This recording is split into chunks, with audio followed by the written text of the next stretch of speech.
Aqui e agora vou pregar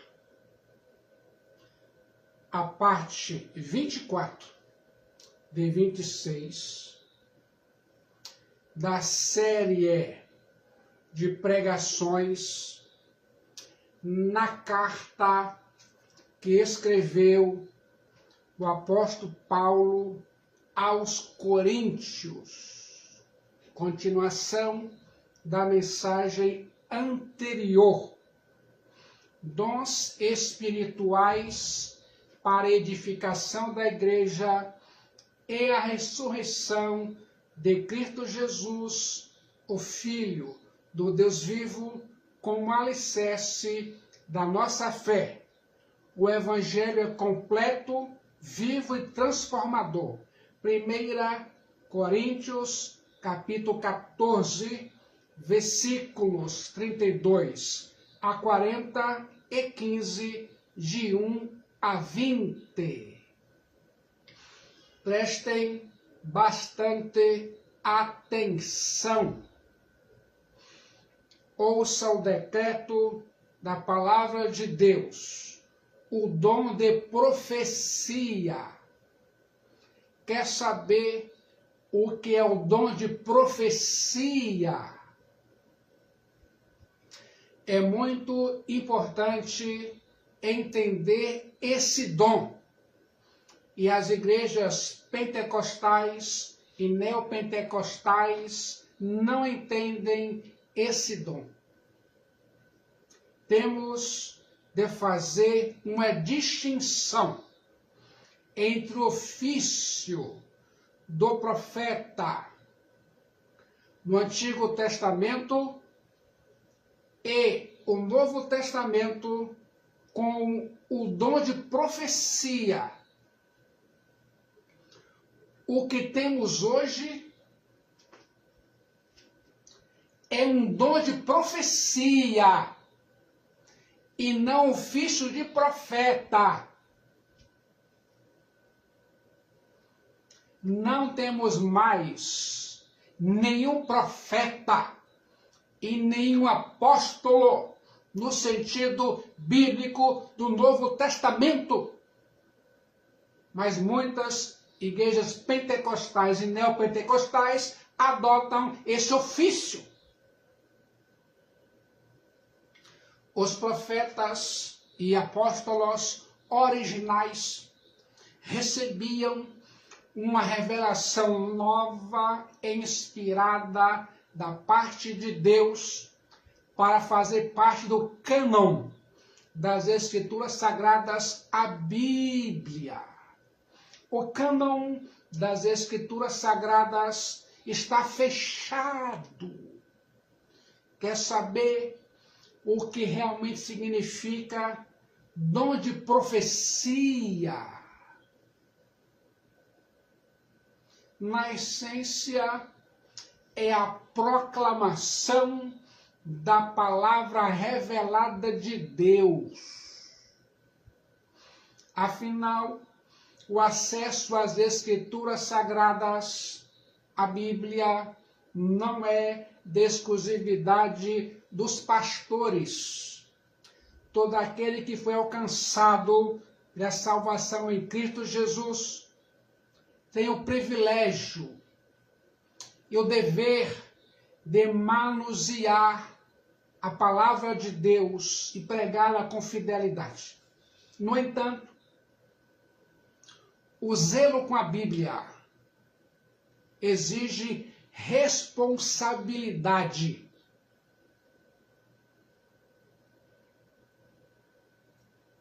Hoje, para pregar com precisão, com responsabilidade e correção teológica e hermenêutica, é indispensável. Um bom preparo é um seminário teológico.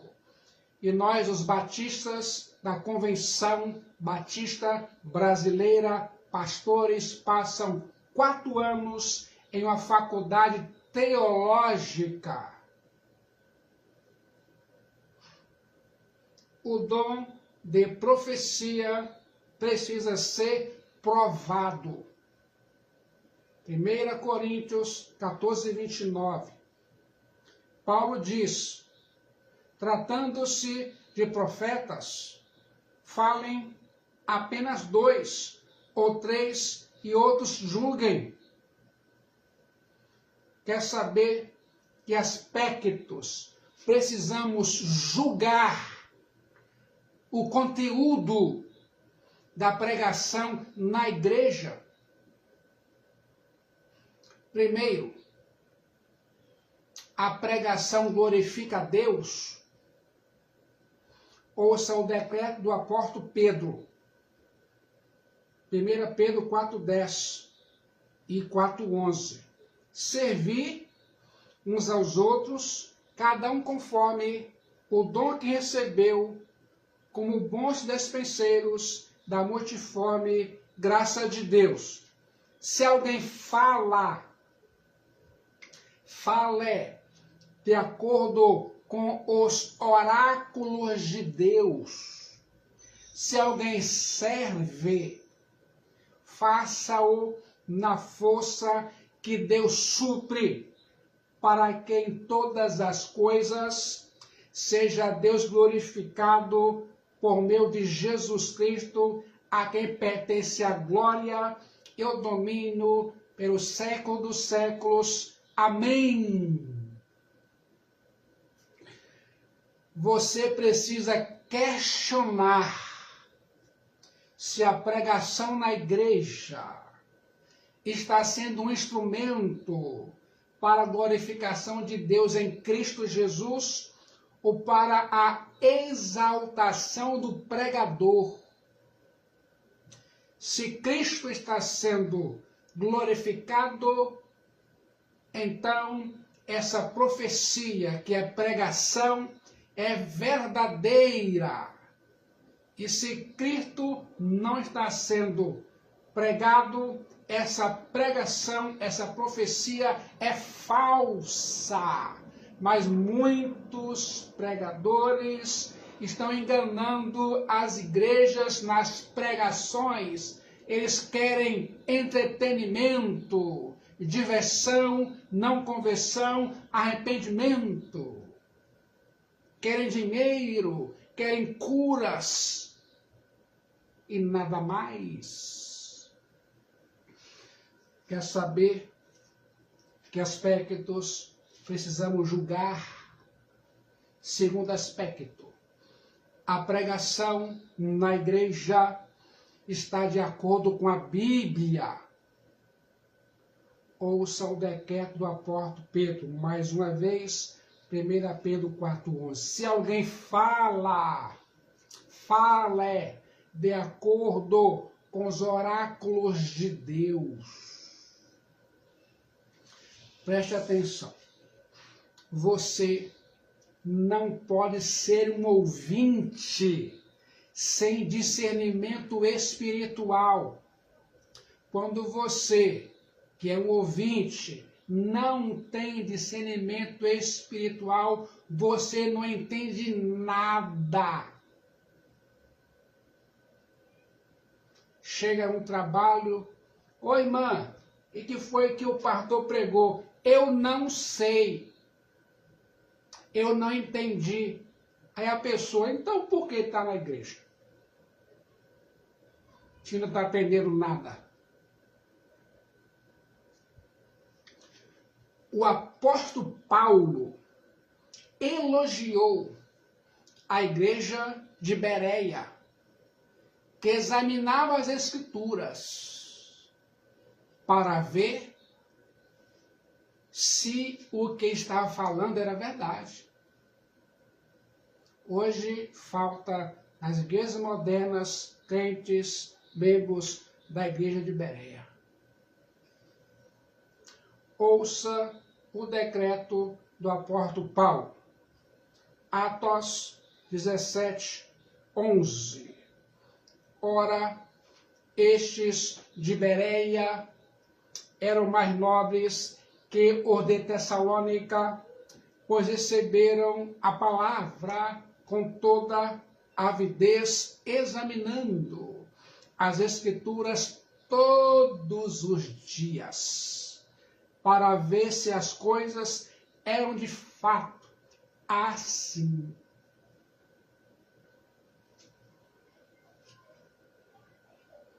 Faz sentido para você? Cabe aos membros da igreja ouvir o pregador com a Bíblia aberta, Mas muitos ouvem o pregador sem Bíblia e com a Bíblia fechada.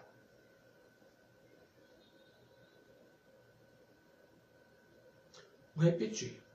Cabe aos membros da igreja ouvir o pregador com a Bíblia aberta, examinando as Escrituras para confirmar se o ensino, se a pregação está de acordo com a palavra de Deus.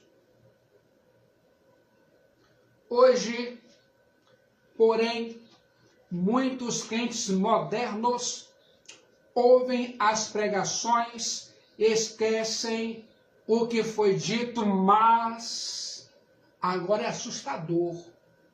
Guardam firmemente raiz de amargura, ódio, ressentimentos, malícias, calúnias, murmurações e difamações, para vergonha, vergonha e vergonha. Quer saber que aspectos, então, precisamos julgar? Terceiro aspecto. A pregação edifica a igreja? Eu já ouvi membros de igrejas julgando o pastor nas pregações. Mas o pastor estava pregando corretamente a Bíblia. A profecia, que é a pregação, tem como finalidade a edificação da igreja. Ouça o decreto do apóstolo Paulo, 1 Coríntios 14, 3. Mas o que profetiza fala aos homens, edificando, exortando e consolando. Quer saber que aspectos, então, precisamos julgar a pregação na igreja? O profeta se submete ao julgamento dos outros. 1 Coríntios 14, 29. Tratando-se de profetas, falem apenas 2 ou 3, e outros julguem. O pregador se submete hoje ao julgamento dos outros. Ele é humilde para aprender com os outros. Quer saber então que aspecto precisamos julgar pregação na igreja? 4 aspectos. O profeta está no controle de si mesmo. 1 Coríntios 14, 32. Os espíritos dos profetas estão sujeitos aos próprios profetas. Um pregador deve subir ao púlpito na dependência do Espírito Santo, mas jamais sem domínio próprio. E domínio próprio é fruto do Espírito Santo. Êxtase não é sinal de direção do Espírito Santo. Ao contrário, é ausência de domínio próprio. Então, o pregador está sujeito, está no controle de si mesmo. Agora, continue ouvindo o decreto da palavra de Deus, os propósitos do dom de profecia, que é a pregação. 1 Coríntios 14:3 e versículo 4. Mas o que profetiza fala aos homens, edificando, exortando e consolando. O que fala em outra língua, a si mesmo se edifica. Mas o que profetiza, que é pregar, edifica a igreja. Hoje, nas igrejas pentecostais e neopentecostais, está lá no topo da pirâmide o dom de línguas, e lá embaixo, nos pés, o dom de profecia, que é a pregação fiel da Bíblia. Quem profetiza fala aos homens para a edificação da igreja. O apóstolo Paulo emprega 3 palavras em 1 Coríntios 14:3, edificando, oikodome, exortando, paracleses e consolando, paramítia. Você sabia? Esses são os mesmos propósitos das Escrituras Sagradas. 2 Timóteo 3:16. Toda a Escritura é inspirada por Deus e útil para o ensino, para a repreensão, para a correção, para a educação na justiça, a fim de que o homem de Deus seja perfeito e perfeitamente habilitado para toda boa obra. 2 Timóteo 3:17. Preste atenção. Na medida em que o pregador expõe a Escritura, a Bíblia, as pessoas são edificadas, exortadas e consoladas. É isso que o apóstolo Paulo está ensinando. A profecia, que é a pregação, produz convencimento de pecado. Ouça o decreto do apóstolo Paulo, 1 Coríntios 14, 24 e 25. Porém, se todos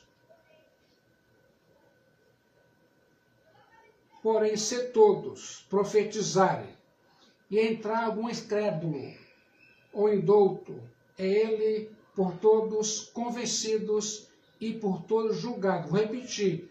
Porém, se todos profetizarem, que é pregar a Bíblia, e entrar algum incrédulo ou indouto, é ele por todos convencido e por todos julgados. Agora, 1 Coríntios 14, 25.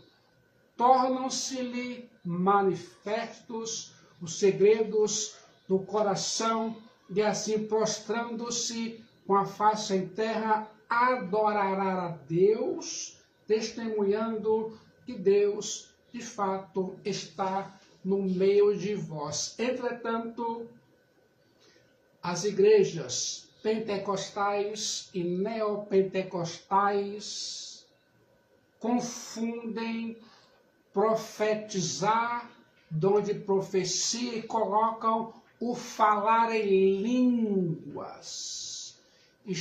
Não está de acordo com o ensino do apóstolo Paulo. Não é o falar em línguas que o homem é convencido, mas no momento em que a palavra de Deus é pregada e exposta com fidelidade, ela vai penetrando no coração do homem moderno como espada de 2 gumes, iluminando as regiões sombrias da alma, como luz bendita em todos os níveis e sentidos espirituais. Há erros gigantescos teológicos repetindo nas igrejas pentecostais e neopentecostais. E o povo gosta de erro, não quer aprender de fato e verdade. O que acontece é que o Espírito Santo aplica a verdade da palavra de Deus à necessidade dessa pessoa e o coração dela é descoberto. Assim, esse ouvinte é confrontado com a verdade da palavra de Deus e convencido. Sua conclusão inequívoca é que, de fato, Deus está no meio da sua igreja. Esse é o propósito do dom de profecia bíblica e não dom de variedade de línguas. O apóstolo Paulo diz que o propósito dos dons é a edificação da igreja. Quem fala em outra língua edifica a si mesmo, enquanto quem profetiza, que prega a Bíblia, edifica a igreja. Aqui estamos quartas e domingos profetizando, pregando para a igreja. O apóstolo Paulo corrige os equívocos da igreja em Corinto, que dava mais valor ao dom de variedade de línguas do que ao de profecia, que é a pregação. Mais valor à edificação pessoal do que a edificação da igreja, mostrando que a profecia, pregação é superior às línguas, pois aquela edifica a igreja, enquanto quem fala em línguas edifica apenas a si mesmo. Entretanto, isso existia na igreja em Corinto e ainda mais existe nas igrejas pentecostais e neopentecostais. O apóstolo Paulo agora muda o foco. Ele passa a falar sobre entendimento espiritual. No culto, meus irmãos e minhas irmãs, é indispensável ter discernimento espiritual. Você não pode entrar e sair de um culto, seja online ou presencial, da mesma forma. E eu já vi muitos crentes entrando em culto com ódio, com murmuração e calúnia, arrastando outros para a desgraça do coração. Você não pode entrar no culto e sair da mesma forma. Quando você vai lá para Brasília, ver senadores, presidentes, você volta animadinho, animadinha. Vai ver o teu filho lá no colégio, volta animadinho, animadinha. Por que na igreja você não volta animadinho, animadinha? Chega no final do mês, fica animado por causa do teu dinheiro. Por que não na igreja? Muitos que saem da igreja são pessoas descontentes. Primeiro com Deus, depois consigo mesmo com o pastor. No culto da igreja em Corinto, não existia ordem. Há duas coisas fundamentais que precisam sempre estar juntas no culto. Seja tudo feito para edificação, e tudo seja feito com decência e ordem. Por isso há ordem de culto. E quem tem que fazer a ordem de culto é o pastor. Porque tudo tem que casar com a pregação. Deve haver ordem no culto. Alegria e entusiasmo na presença de Deus não são a mesma coisa que êxtase. O culto que agrada a Deus não é estático, mas um culto em que sua mente está em plena atividade. Suas emoções estão sendo alcançadas e sua vontade é desafiada. O apóstolo Paulo traz várias orientações teológicas e práticas à igreja em Corinto e às modernas. Primeira orientação prática. 1 Coríntios 14, 27 a 33. Tanto falar quanto a interpretar no culto público precisa ser feito com ordem, onde o Espírito Santo está agindo a autocontrole, êxtase, o barulho, evidência de que o culto não está sendo dirigido pelo Espírito Santo. Tome bastante cuidado nesse sentido. Quando você vier para o culto, primeiro, Senhor, fala comigo, Jesus. Quando for cantar, Senhor, é para a tua glória. Quando for orar, Senhor, que a tua vontade seja feita, não a minha. Senhor, eu amo a tua igreja. Abençoe a tua igreja porque eu amo ela, Senhor. É assim que se faz um culto, irmãos. Agora eu vou apertar um pouquinho, tá? Segunda orientação prática. Não se assuste. As mulheres não podiam quebrar a ordem do culto público. E hoje muitas mulheres quebram a ordem do culto público, mas nem todas. Muitas, mas nem todas. 1 Coríntios 14, 34 e 35. Conservem-se as mulheres caladas nas igrejas, porque não lhes é permitido falar, mas estejam submissas, como também a lei o determina. 1 Coríntios 14, 35. Se, porém, querem aprender alguma coisa, interroguem em casa a seu próprio marido, porque para a mulher é vergonhoso falar na igreja. Vamos agora entender o contexto que Paulo escreveu isso. Certos? Entenda o contexto, porque Paulo falou isso em Corinto. Entendam.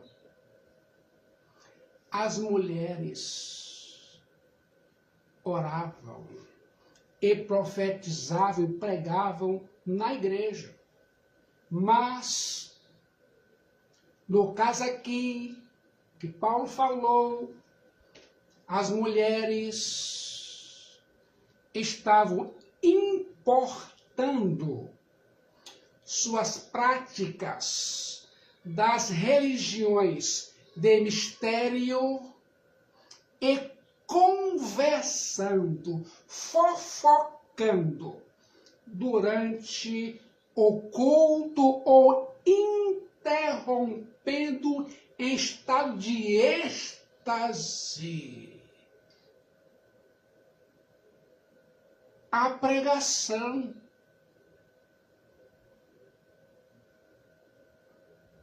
Consegue entender isso agora, o contexto que Paulo falou? Ficar calada? Pare de falar na pregação. Ouça a pregação. Hoje, o crente moderno pode reproduzir essa mesma atitude, interromper o fluxo do culto, agir por impulso ou trazer distrações externas de forma adaptadas ao nosso tempo. Primeira, conversas paralelas em culto, ou na pregação, ou na oração, ou no louvor.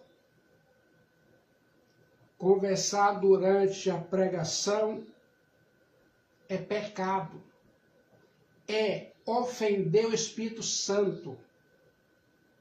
Agora, trânsito interno, levantar-se excessivamente, interrupções por conveniência, focar tanto na manifestação individual que se perde o respeito pela ordem coletiva do culto. Há pessoas que, em vez de ficar caladas, abrem a boca e falam bobagem, interrompem a unidade no culto.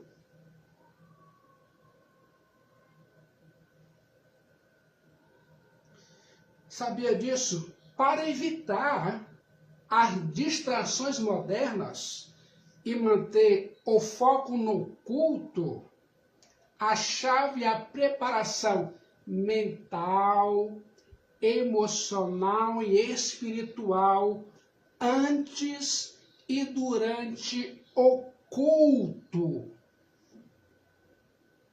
Há pessoas que entravam nos cultos com ódio contra o pastor, com amargura contra o pastor, e esse ódio é uma emoção que contagiava outros crentes, estava ofendendo ao Espírito Santo.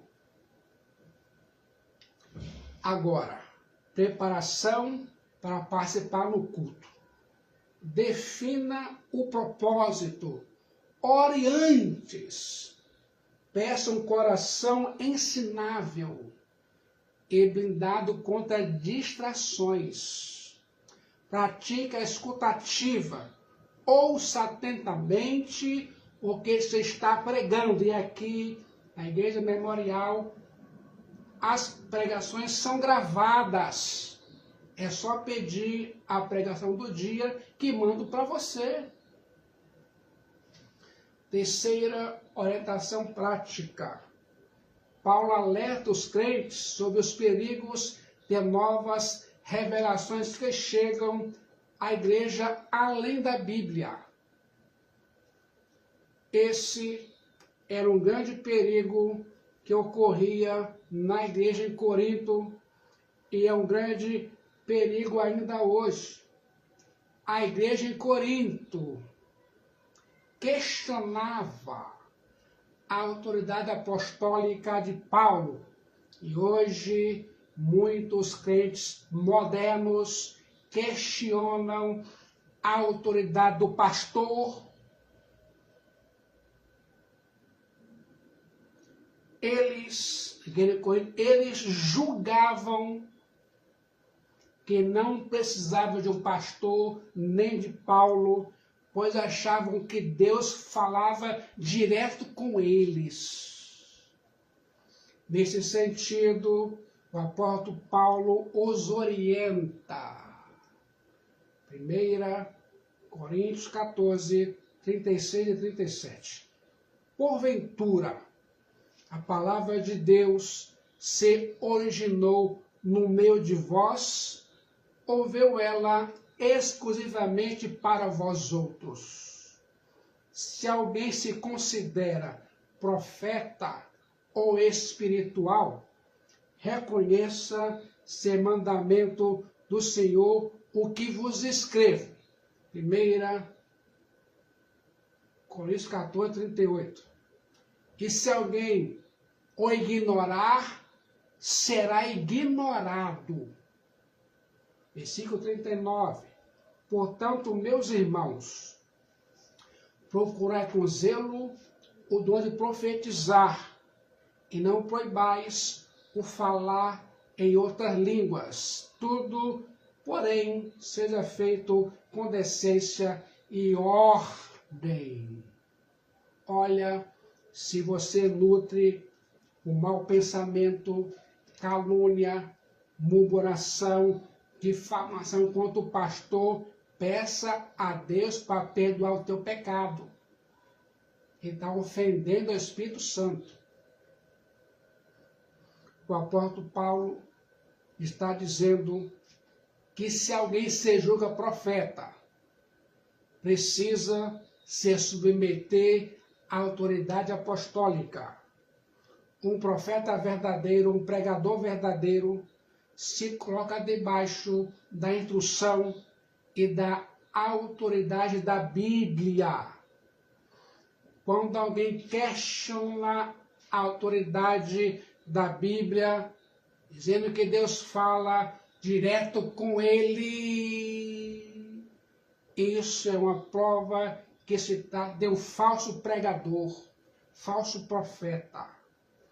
A autoridade do genuíno pregador, profeta, é se colocar sob a autoridade de outro. Ouça o decreto do apóstolo Paulo, 14:38. E se alguém o ignorar, será ignorado. Consegue entender tudo isso? Segundo bloco da mensagem final desta noite. Você vai ouvir agora a suprema importância da ressurreição de Cristo Jesus, o Filho do Deus vivo. 1 Coríntios 15, de 1 a 20. A ressurreição de Cristo Jesus é o maior milagre da história ou o maior embuste. Ele venceu a morte, temos prova disso. Porém, se não ressuscitou, somos um bando de pessoas enganadas. Cristo saiu do túmulo, ou então a mentira tem transformado o mundo. Com a ressurreição de Cristo, o cristianismo se mantém em paz ou cai. A cruz, sem a ressurreição, é símbolo de fracasso e não de vitória. Se Cristo não tivesse ressuscitado, ele não poderia ser Salvador. Se não tivesse ressuscitado, ele seria o maior embusteiro da história. Se Cristo não ressuscitou, o engano salvou o mundo. A ressurreição de Cristo Jesus, o Filho do Deus vivo, é a pedra fundamental da arquitetura de Deus. Ela é o coroamento do sistema bíblico, o milagre dos milagres. Esse fato salva do escárnio a crucificação, imprime à cruz uma glória indizível. Em nenhum lugar na Bíblia essa doutrina da ressurreição é tratada de maneira tão profunda e completa quanto no capítulo 15 de 1 Coríntios.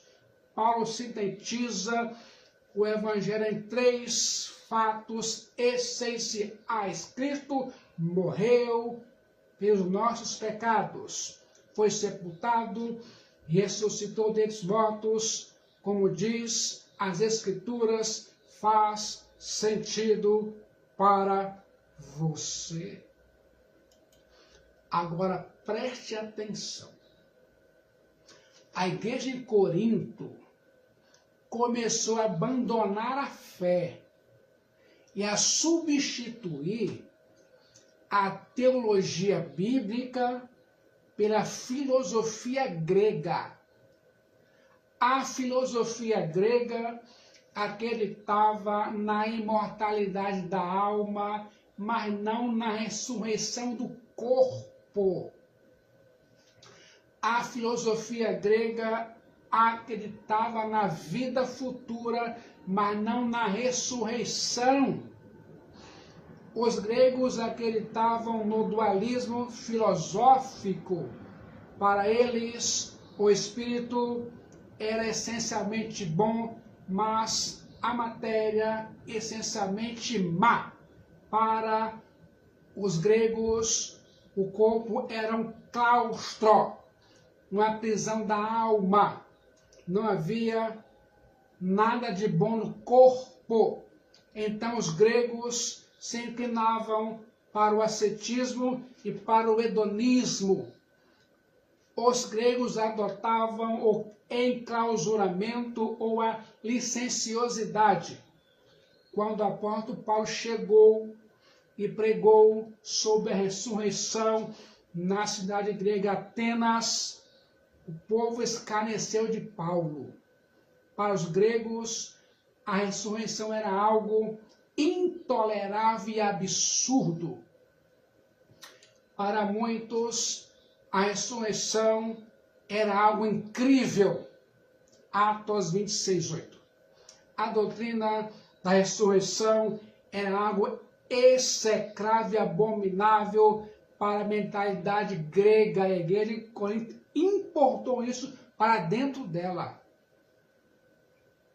Você sabia? Ouça o decreto apostólico.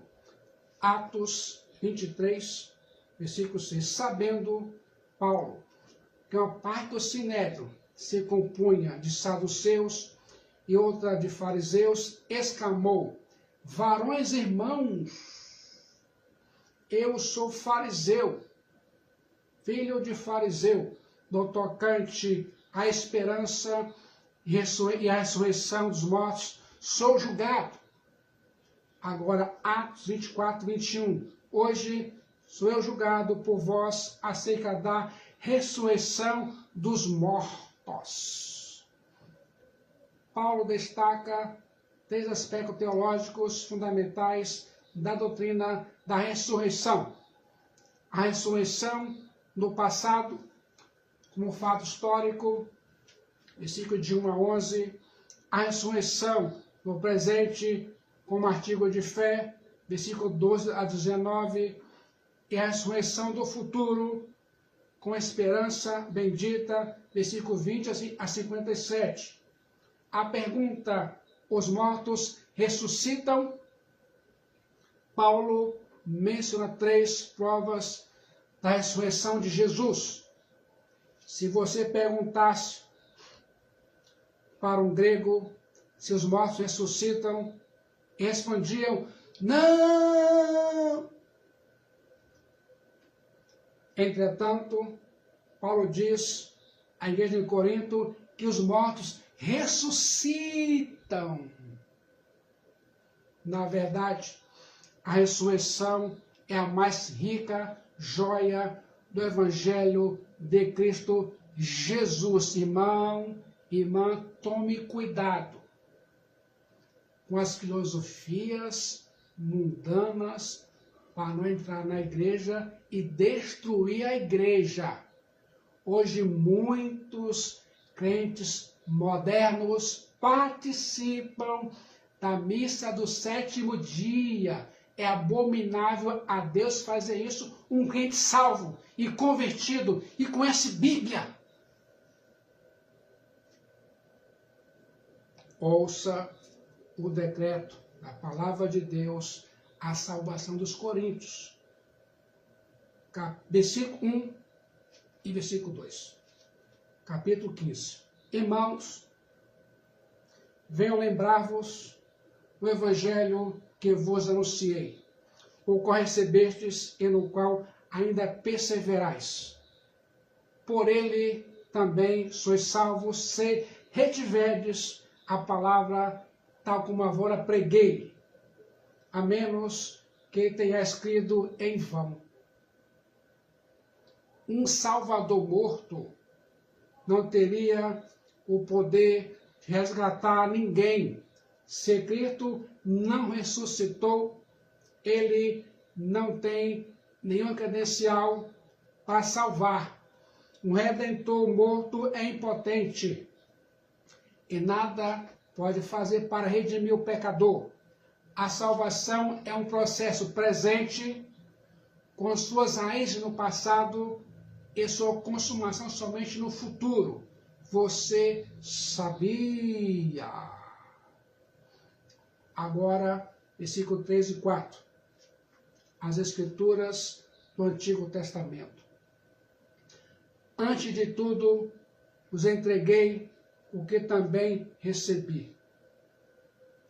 Que Cristo morreu pelos nossos pecados, segundo as Escrituras, e que foi sepultado e ressuscitou ao terceiro dia, segundo as Escrituras. Cristo morreu por nossos pecados, como diz as Escrituras. A morte de Cristo não foi um acidente, nem sua ressurreição uma surpresa. Tudo já estava profetizado. Cristo Jesus ressuscitou, conforme dizem as Escrituras. A ressurreição de Cristo foi um acontecimento histórico profetizado pelo próprio Deus. Continue ouvindo o decreto.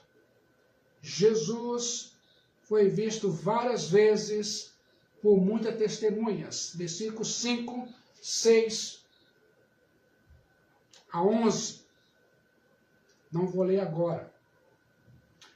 A ressurreição de Cristo foi um fato histórico incontroverso, com várias provas incontestáveis. Paulo diz que Jesus ressurreto foi visto por várias testemunhas, muitas das quais ainda estavam vivas. Foi visto por Pedro, por Tiago e pelos 12. Foi visto por mais de 500 irmãos de uma só vez, e muitos deles ainda estão vivos. Se Paulo estivesse falando em verdade, obviamente seria contestado e cairia no ridículo. E depois Paulo disse, versículo 8, e afinal, depois de todos foi visto também por mim como por um nascido fora de tempo. Você sabia? É possível crer na ressurreição de Jesus e negar a ressurreição dos mortos? Vou agora compartilhar esse assunto. Um argumento lógico de Paulo, versículo 13. E se não há ressurreição de mortos, então Cristo não ressuscitou. Seria possível desvincular a ressurreição de Jesus da ressurreição dos mortos? Não! Negar a ressurreição dos mortos é negar a ressurreição de Jesus Cristo. Quer saber o motivo que Paulo faz essa pergunta? Na igreja em Corinto, alguns crentes estavam defendendo a veracidade da ressurreição de Jesus, mas negando a possibilidade da ressurreição dos mortos. Toda a argumentação do apóstolo Paulo é que se não há ressurreição dos mortos, Jesus não ressuscitou.